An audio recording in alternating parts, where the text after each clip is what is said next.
Hello बच्चों, चलिए प्रश्न को पढ़ते हैं।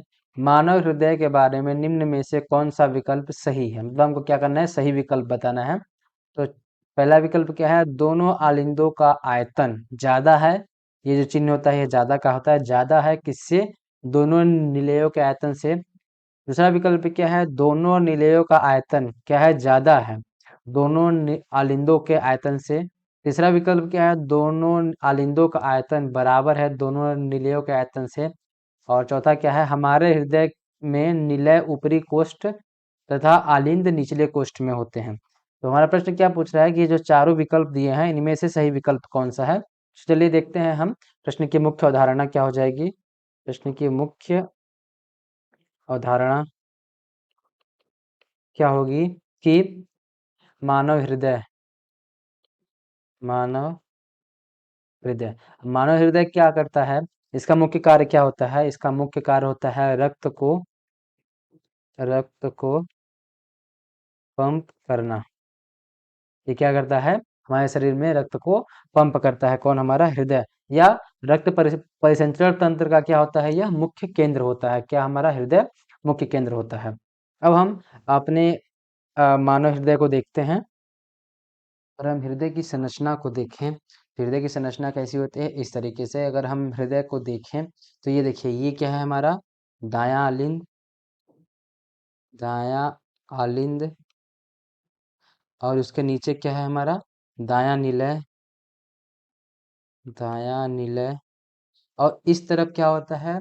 इसी के समान क्या होता है? यह है बायां आलिंद, बायां आलिंद।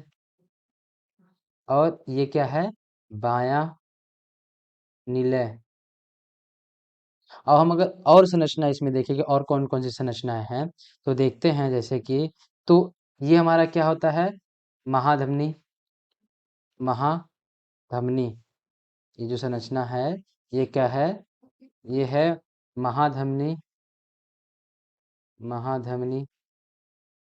और ये क्या है हमारा? ये है फुफ्फुस धमनी। और ये है अग्र महाधमनी। इसको क्या बोलेंगे हम? अग्र महाशिरा। यह अग्र महाशिरा। और ये क्या है हमारा? पश्च महाशिरा, पश्च महाशिरा। अब हम देखते हैं, अगर हम हमारे विकल्प के अनुसार देखें तो हमारे विकल्प में क्या क्या दिया है? धमनी और शिरा के बारे में बताया गया है। तो हम क्या देखेंगे? हमारे विकल्प में क्या दिया है? आलिंद और निलय के। तो हम देखेंगे मेन क्या क्या? दायां आलिंद, दायां निलय। और बायां आलिंद, बायां निलय को। अगर हम आलिंद को देखते हैं, किसको? अगर हम आलिंद को देखें, आलिंद और निलय की तुलना करें। आलिंद का आयतन हमको देखिए छोटा दिख रहा है। ये आलिंद का आयतन छोटा है और निलय का आयतन बड़ा है। ऐसे ही अगर हम दाएं तरफ देखें, दाएं आलिंद, अगर दाएं आलिंद का देखते हैं तो दाएं आलिंद का जो आयतन है वो थोड़ा छोटा दिख रहा है और बाएं आलिंद का आयतन थोड़ा हमको बड़ा दिख रहा है।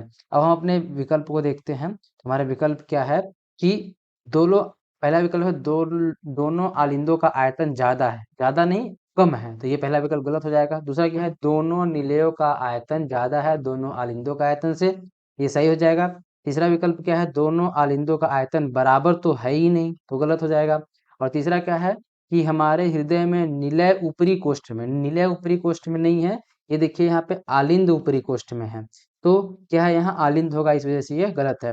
तो दिए गए प्रश्न का सही विकल्प क्या हो जाएगा? विकल्प 2, जो कि है दोनों निलयों का आयतन ज्यादा होता है दोनों आलिंदों से के आयतन से। आशा करते हैं आपको दिए गए प्रश्न का उत्तर समझ आया होगा। धन्यवाद।